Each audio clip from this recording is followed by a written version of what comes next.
ఎన్టీఆర్ శకం ఏమిటి? ఎన్టీఆర్ శకం స్టార్ట్ అయిపోయిందంటారా? ఎన్టీఆర్ శకం. ఈ ఎన్టీఆర్ శకం అనేది ప్రారంభమై ఆల్రెడీ జరుగుతుంది.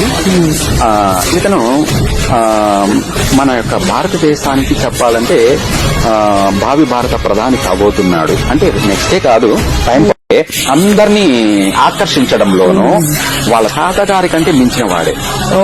ఎవరిని ఎక్కడ ఎలా వాళ్ళని ట్రీట్ చేయాలి, ఎవరిని ఎక్కడ ఎలా మాట్లాడాలి, ఎక్కడ తగ్గాలి, ఎక్కడ నెగ్గాలి అనే ప్రతి దాంట్లోనూ మల్టీ టాలెంట్ కలిగినటువంటి వ్యక్తి.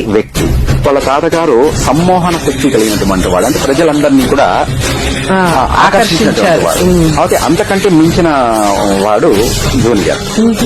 ఆయన తెలుగు రాష్ట్రానికే పరిమితమయ్యాడు.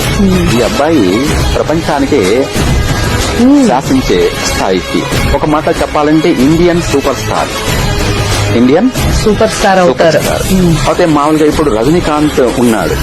రజనీకాంత్ వచ్చిపోయి ఇండియన్ సూపర్ స్టార్ లోనే ఉన్నాడు. అయితే తనకు కూడా కొన్ని విషయాలలో అంత టాలెంట్ లేదు. ఒక స్టైలిష్ లో మాత్రమే అతను మంచి టాలెంటెడ్. కానీ ఈ జాతకుడు ఏంటంటే అన్నిట్లోనూ మల్టీ టాలెంటెడ్. లేడన్న సందేహం కరెక్ట్ గా చెప్పారు.